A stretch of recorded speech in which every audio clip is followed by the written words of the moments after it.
Full time नहीं भी करे तो दिमाग फुल टाइम यही रहता है, यही चलता है। कुछ भी आप देखते रहे ना 10-15 मिनट बाद आपका दिमाग शेयर बाजार ले ही आता है। तो मन से हो या तन से हो, बाजार बाजार है। तो उसमें यह है कि आप शेयर को देखें हर मिनट, कोई प्रॉब्लम नहीं है, लेकिन हर मिनट सौदा ना करें।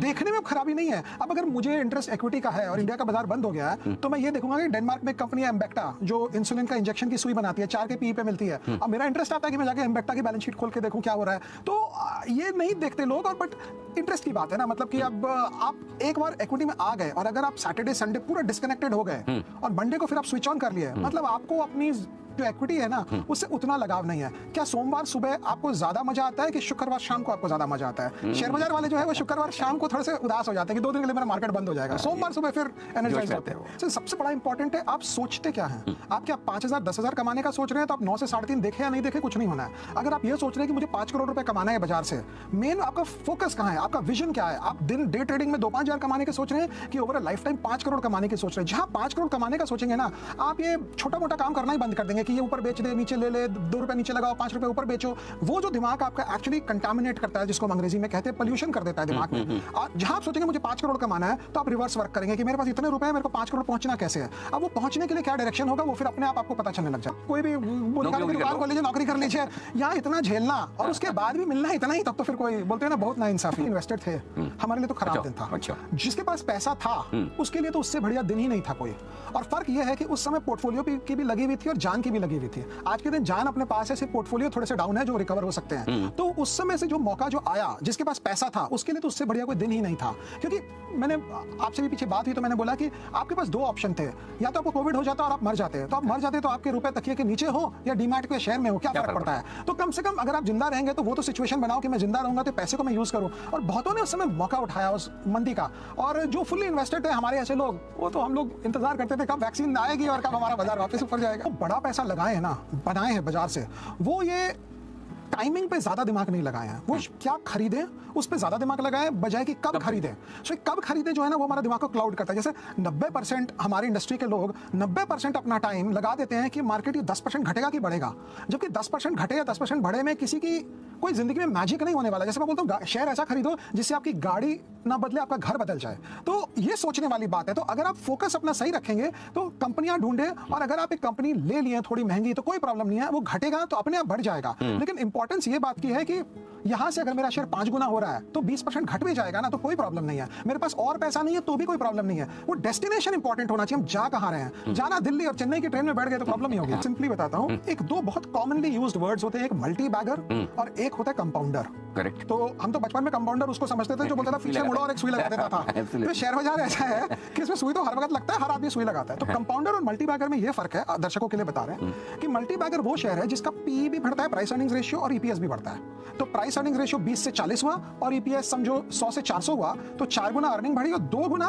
वैल्यूएशन बढ़ा, 8 गुना पैसा बन गया। कंपाउंडर वैसे बेचारे बूढ़े इंसान है जो बस पी ऑलरेडी 70 का है उनका, उससे ऊपर दौड़ नहीं सकते हैं, वो सिर्फ ईपीएस ग्रोथ देते हैं। तो एक नॉर्मल आदमी को पहले ये फिगर आउट करना चाहिए कोई भी स्टॉक लेने के पहले कि क्या ये कंपाउंडर है कि क्या ये मल्टी बैगर है। अब कोई बोलेगा मुझे कि नेस्ले मल्टी बैगर है, तो 80-90 के पी से नेस्ले 200 का पी नहीं जा सकता है। नेस्ले तो आमतौर पर एग्जांपल के तौर पे दे रहे हैं, अल्ट्राटेक ले लीजिए, कोई भी स्टॉक ले लीजिए, तो अगर पी उसका बहुत बढ़ चुका है तो वहां से पी में एक्सपेंशन की कोई गुंजाइश नहीं है। तो आपको पहले ये फिगर आउट करना है कि आप कंपाउंडर नहीं है कि मल्टी बैगर। अगर आप कंपाउंडर नहीं है तो कंपाउंडर वैसा रिटर्न समझिए कि 15, 16, 17 आ गया तो भाई बहुत अच्छा, बहुत बढ़िया। अगर आप मल्टी बैगर लिए हैं तो पी रेशियो कितना बढ़ सकता है वो सोचना चाहिए। तेजी के बाजार में दुख यही रहता है कि नीचे क्यों नहीं लिया, और मंदी के बाजार में दुख ये रहता है कि ऊपर क्यों नहीं बेचा। ये बहुत नॉर्मल है। आपको एक साइकिल गुजरना होगा, आपको पहले पैसा कमाना होगा किसी ढंग से अपने मन को कंट्रोल कर कर। जब एक बार आप कमाने लग जाएंगे ना तो उसके बाद आपको पता चलेगा कि नीचे में लेना बनता है, और ऊपर में नहीं भी बेचे तो भी ठीक है, लेकिन नीचे में लेना बनता है। और आप जितना सुन लें, किताबें पढ़ लें, क्योंकि किताब अगर आप पढ़ेंगे ना अनिल जी तो वो 2020 मार्च को ना 4 पन्नों में खत्म कर देगा, लेकिन जो 2020 मार्च शेयर बाजार में रहा है ना उसको पता है वो 4 पन्ने नहीं थे, वो 40 साल जैसे 4 युग थे जो आप कह रहे हैं। मतलब रोज सुबह आना देखना और रोज झेलना, लॉकडाउन लग गया। अच्छा, आप शेयर बाजार वाले उस दफे दुखी घर में बैठे हैं और आपका पड़ोसी सड़क पर क्रिकेट खेल रहा है। आप शेयर बाजार में आए हो, आपकी सैलरी 2 लाख रुपया महीना है, तो आप क्या यहाँ से 20,000 50,000 महीने कमाना चाहते हो? क्या आप नहीं चाहते हो कि 2 लाख की सैलरी आपकी और यहाँ से 5 करोड़ बन जाए? जिस दिन ये क्वेश्चन पूछेंगे ना अपने आप से, इनको अपने आप समझ में आ जाएगा क्या करना। बिकॉज 5 करोड़ बनाने के लिए शेयर बाजार में डे ट्रेडिंग में आपको या तो पूरा जीरो होना होगा या हीरो होना होगा, वो कोई नहीं अफोर्ड कर सकता है। बड़ी जो पैसा बनाने की स्कीम होती है। आप वैष्णो देवी जरूर गए होंगे, मैं भी गया हूँ। जब आप स्टार्ट करते हैं और आप ऊपर की लाइटें देखते हैं ना, आपको लगता है अरे बाप रे कितनी चलनी है, 2 किलोमीटर 3 किलोमीटर 4 किलोमीटर आप थकते जाते हैं, लेकिन आपको लगता है शायद आगे। लास्ट में आप पूछते हैं और कितना दूर और कितना दूर और कितना दूर। तो 5 करोड़ की जो बनाने की जो लाइन है, 5 करोड़ एक रैंडम फिगर बोल रहा हूँ, किसी के लिए 2 हो सकता है, किसी के लिए 10 हो सकता है। सिंपल फॉर्मेट है, P into 1 plus R by 100 to the power of n। बहुत सिंपल है। आप n नंबर ऑफ इयर्स है, R by 100 rate of return है आपका, और P प्रिंसिपल अमाउंट है। आप प्रिंसिपल अमाउंट को माइनस रिटर्न से कर देंगे तो अपने आप ही जीरो हो जाएंगे आप। तो ये बहुत सिंपल है, लेकिन ये लोग करते नहीं है। क्योंकि देखिए आज का 10,000 ना शाम तक मुझे पता चलेगा 10,000 आया कि नहीं आया, और शाम को मेरा बाहर से ऑर्डर होगा स्विगी जोमेटो पे, क्योंकि आज तो 10,000 कमाया हमने। लेकिन ये जो 5 करोड़ का सपना है ना, ये थोड़ा लोगों के लिए लगता है यार होगा कि नहीं, और उसमें मुझे लगता है लोगों को लगता है कि ये सब होएगा नहीं, जो है अभी कर लो। और आज की इकोनॉमी भी वैसी है ना, खाओ पियो खत्म करो, बचाना क्यों। The money which you bring to the market, if it is the one you can afford to lose, you will lose it. आप वो पैसा अगर बाजार में डाल रहे 50,000 लगा यार, जाएगा तो कोई फर्क नहीं पड़ेगा, गारंटी वो चला जाएगा। आपको लगाना है और आपको बैक कैलकुलेट करना है कि हम कहां पहुंच रहे हैं। अब वो बैक कैलकुलेट 2 मिनट अगर आप देंगे तो मैं बताऊंगा। जैसे मेरे पास एक कंपनी जो जिसमें मेरा बेसिक कैपिटल बना, pantaloon retail, 80 crore market cap में कंपनी मिली, वो 7-8 के पीई पे बिकती थी। तो एक दिन बैठे बैठे मुझे तो दिमाग ही नहीं लगाना था 80 करोड़ मार्केट कैप में आपको पैंटालून के इतने स्टोर्स अगर मिल रही है तो आप क्या पीई में ले रहे हैं और उसका ईपीएस ग्रोथ क्या हो रहा है। तो उस एंगल से मेरे दिमाग में ये होता था अगर इसको पीई 40 का मिल गया और ये 4 साल में ईपीएस डबल करके वहां तक पहुंच गई तो क्या भाव होगा। तो आपको एक कंपनी लेकर किसी का मतलब कंपनी आप समझिए आपको एक नदी क्रॉस करनी है और कंपनी जो है ना वो आपका नाव और वो माझी है जो आपको क्रॉस कराएगा, आप तैर के नहीं क्रॉस कर सकते हैं। तो आपको उस एंगल से देखना चाहिए कि यहाँ 4-5-6 नाव है, कौन सी वाली अच्छी है, कौन सी बढ़िया है, कौन सी मजबूत है जो मुझे क्रॉस करा देगी वो पूरी गंगा की नदी। तो उस एंगल से आपको अगर आप टाटा स्टील की नाव में बैठेंगे तो 10 साल आपकी नाव इधर ही घूमती रह सकती है, क्योंकि वो है सिक्लिकल। अगर आप बैठेंगे कोई बैंक की नाव में, कोटक बैंक की बहुत बड़ा जहाज, वो स्टार्ट होने में टाइम ले लेगा। आपको चाहिए स्पीड बोट, मोटर बोट, छोटी वाली जो नहीं आई है, जो आवाज करती है लेकिन स्पीड से चलती है। स्पीड क्या है? ग्रोथ है। तो आपको ग्रोथ स्टॉक्स लेना है, ऐसा ग्रोथ स्टॉक लेना है जो चल पड़े। मैं बहुत सिंपली बता रहा हूँ कि कैटेगरीज हैं। अगर मैं वेदांता लेकर बैठ गया कि यार इसमें मेरा हो जाएगा उद्धार, हो सकता है उद्धार, बट प्रोबेबिलिटी कम है क्योंकि है वो सिक्लिकल। रिकमेंडेशन कुछ नहीं है, बट समझाने के तौर पर बोल रहे हैं। आपको छोटी मोटर बोट चाहिए जो स्पीड से क्रॉस करे। स्पीड मींस ग्रोथ, तो ग्रोथ में पैसा बनता है। अगर ग्रोथ नहीं है तो पैसा नहीं बनेगा। आप अपने करियर में ग्रोथ स्टॉक्स या मल्टीबैगर स्टॉक आपने ढेर सारे ढूंढे, कैसे पकड़ते थे? हम लोग ग्रोथ के लिए पागल थे। मतलब ग्रोथ मिल जाए तो और कुछ नजर ही नहीं आता था। मतलब पैंटालून ऐसा था, वो अपनी इन्वेंट्री को selling price minus gross margin पे रखता था, कॉस्ट पे नहीं करता था। आप तो चार्टर्ड अकाउंटेंट, आपको पता है कॉस्ट और market value whichever is lower होता है। अच्छा, वो 200 करोड़ का प्रॉब्लम था उसमें। ये सोचने की बात है, कई बार कंपनी में आपको प्रॉब्लम नजर आती है। तो एक दिन बैठे बैठे बड़ा चिंता था क्या हुआ क्या नहीं। तो मैंने बोला अगर 200 करोड़ का ही प्रॉब्लम है ना, अगर अकाउंटिंग इशू है तो चलो इसको रख लो। लेकिन कई बार कम नॉलेज होना बहुत इंपॉर्टेंट होता है, बिकॉज ज्यादा ज्ञान होने से ना आप वो स्टॉक से ज्यादा उसमें बैठ के जब आप 24 घंटा रिसर्च करोगे ना तो जरूर 5-5 कीड़े निकाल लोगे आप उसके अंदर। ये प्रॉब्लम है, वो प्रॉब्लम है। अगर ग्रोथ है और प्राइस अर्निंग्स रेशियो अनाप शनाप नहीं है तो पैसा बनेगा। ग्रोथ लॉन्जिविटी वाली होनी चाहिए, 3 साल 4 साल 5 साल तक ग्रोथ होए तो आपको लेना है।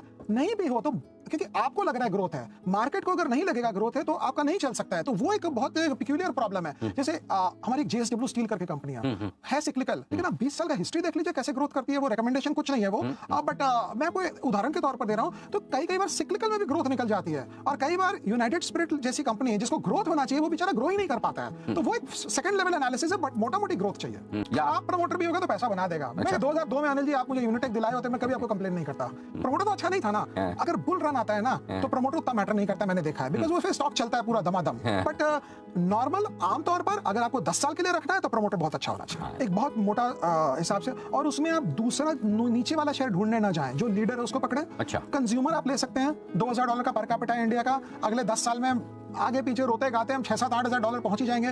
1960 और 1970 में अमेरिका में कौन कौन सी कंपनियां कैसी की है वो इंडिया में अभी होएगा, बिकॉज उस समय उनका पर कैपिटा क्या था। तो अगर हमारा $2,000 का पर कैपिटा है तो हमारे दर्शक जो ज्यादा सर्च करते हैं, गूगल देखते हैं, उनको जाके देखना चाहिए अभी $2,000 वाली जो बड़ी कंट्रीज है उनका $2,000 पर कैपिटा कब था, उसके बाद क्या चला। जैसे गाड़ियों की सेल बढ़ी, कंज्यूमर बढ़ा, कंज्यूमर फाइनेंस बढ़ा, प्राइवेट फाइनेंशियल बढ़ा। क्योंकि $2,000 पर कैपिटा में तो मैं आपको लोन भी दे सकता हूँ ना, $500 पर कैपिटा में बोलूंगा इसको क्या दूंगा, ये तो जो खाता खत्म कर देता है। तो वो लोन बिजनेस, फाइनेंसिंग बिजनेस वो चलता है। तो मुझे लगता है कंज्यूमर और कंज्यूमर फाइनेंसिंग रिलेटेड जो है बैंक में, ये नहीं कि जो इंडस्ट्रियल इंफ्रास्ट्रक्चर को फाइनेंस कर रही है, वैसी बैंक जो कंज्यूमर फेसिंग है कम से कम। तो ये बहुत मोटे तौर पर अगर आदमी देखे तो बेसिक रिटर्न बन सकता है। और इनके नए में क्या होता है ना, प्राइवेट इक्विटी इतनी है, जैसे मैं आपको बोलता हूँ बहुत साल पहले कंपनी थी जेस्टाइल, बहुत। तो गूगल जैसे क्या है ना, गूगल हुई, अमेजन हुई, ये लोग कंपनियां बोलते हैं कर ले तू काम कर ले, जितना करना कर ले। जहां उसको लगता है ये $100 मिलियन के थ्रेशोल्ड पे आ गई है कंपनी, वो अपना डिवीजन खोल देते हैं। तो प्रॉब्लम छोटी कंपनियों में, नए बिजनेस में यही है, जब तक आप छोटे हैं आपको कोई परेशान नहीं करेगा। जहां उसको लगेगा दूसरे बड़े वाले को कि यार ये छोटा भी है लेकिन इससे काम हो सकता है, तो सारा अपना एनर्जी उस पर डायरेक्ट कर देगा। तो जैसे बहुत अमेरिका में कंपनियां हैं जो अमेजन के क्लाउड के पीछे छोटी छोटी खोल लिया, स्नोफ्लेक हो या आपको क्लाउडफ्लेयर हो, तो अमेजन भी बोलता तू कर, जितना करना कर। जहां उसको लगेगा $1 बिलियन हो गया ना, वो एक डिवीजन को खोलेगा, बोला चलो लेट्स स्टार्ट डूइंग दैट। तो छोटी कंपनियां, अगर आप निश हो, आपका बहुत ही कोई एक्सक्लूसिव कोई आपके पास कोई ब्रांड हो या एंट्री बैरियर हो, तो आप कर सकते हो। नहीं तो जहां वो बड़ी बनेगी, आप जस्ट डायल का एग्जांपल ले लीजिए, कैसे रातों रात गायब हो गई, पता ही नहीं चला। थॉट प्रोसेस के लिए आपको फाइनल टारगेट बड़ा करना होगा। मतलब अगर आप बैटिंग ही करने उतरे हो 150 बनाने को 50 ओवर में तो 150 ही बनेंगे ना। अगर आप 350 400 सोचोगे तो शायद आप कहीं पहुंचोगे, लेकिन आप 500 सोचोगे तो आप 50 पे ऑल आउट हो जाओगे। तो ये बहुत फर्क है कि कितना पहुंचना, कहां तक पहुंचना। तो अगर आप 50 ओवर में 500 समझोगे तो 50 पे ऑल आउट हो जाओगे। आप 150 समझोगे तो कोई फायदा नहीं हुआ। 250 300 पिच को देखकर, एनवायरमेंट पिच हो गई, आपकी विकेट हो गई, आपके सारे स्टॉक्स हो गए, एनवायरमेंट बॉल घूम रही है कि नहीं घूम रही है। मैं क्रिकेटिंग एनालॉजी से बता रहा हूं कि आपको सब कुछ देखते हुए, जैसे ये मौका, ये जो माहौल है अभी, हाई इंटरेस्ट रेट एनवायरमेंट है, यहां तो आपको विकेट बचाने हैं। पहले 10 ओवर में सिर्फ 20 रन बना लीजिए बिना लॉस के, तो भी आप जीत गए, बिकॉज आपने विकेट बचा लिए। तो हर एक सिनारियो के हिसाब से बिल्ड होना पड़ेगा। डिमांड फॉर न्यू होम्स, क्योंकि 2 के हो गए 4, फिर 2 के हुए 3, अब हुए 2 के 2, अब तो 2 के 1 होते हैं, बिकॉज वर्किंग वुमेन होती है, उनको छुट्टी नहीं लेना होता है। तो पॉपुलेशन जब आपका ग्रोथ नहीं आएगा, तो एक इनहेरेंट प्रॉपर्टी का डिमांड जो है ना, वो ट्रिगर पॉपुलेशन ग्रोथ से आता है। तो आप उस एंगल से अगर देखेंगे, और जो भाव है प्रॉपर्टी के, साउथ बॉम्बे में कोई भाव है, न्यूयॉर्क वाले भाव आपने बना दिए, ये तो पानी पीछे कर करके निकाल देंगे जमीन बाहर। गोल्ड जो है आपका लॉन्ग रन में डॉलर का रिटर्न देता है मेरे हिसाब से। तो डॉलर और रुपया 3.5% हर साल डॉलर एप्रिशिएट करता है। अगर आप लंबा टान के देख लेंगे तो इन्फ्लेशन और डॉलर को ऐड कर दीजिए, उतना शायद आपको गोल्ड में रिटर्न मिल जाएगा। गोल्ड खरीद के कोई अमीर नहीं होता, अमीर होकर लोग गोल्ड खरीदते हैं। पोर्टफोलियो डाउन होना तो सबका डाउन होता है। जो बोल रहा है मेरा डाउन नहीं होता है, वो ऐसे शेयर खरीदा है कि जब मार्केट बढ़ेगा तो उसका शेयर बढ़ेंगे भी नहीं। तो पोर्टफोलियो डाउन होता है, सबका होता है, किसी का 20, किसी का 25, किसी का 15, किसी का 30। जब रिकवरी होगी तो यही शेयर वापस बढ़ेंगे। और अगर आपको ये लग रहा है कि मेरे पास ऐसे शेयर होने चाहिए तो जो गिरे ही नहीं, तो याद रखिएगा बढ़ते टाइम वो बढ़ेंगे भी नहीं।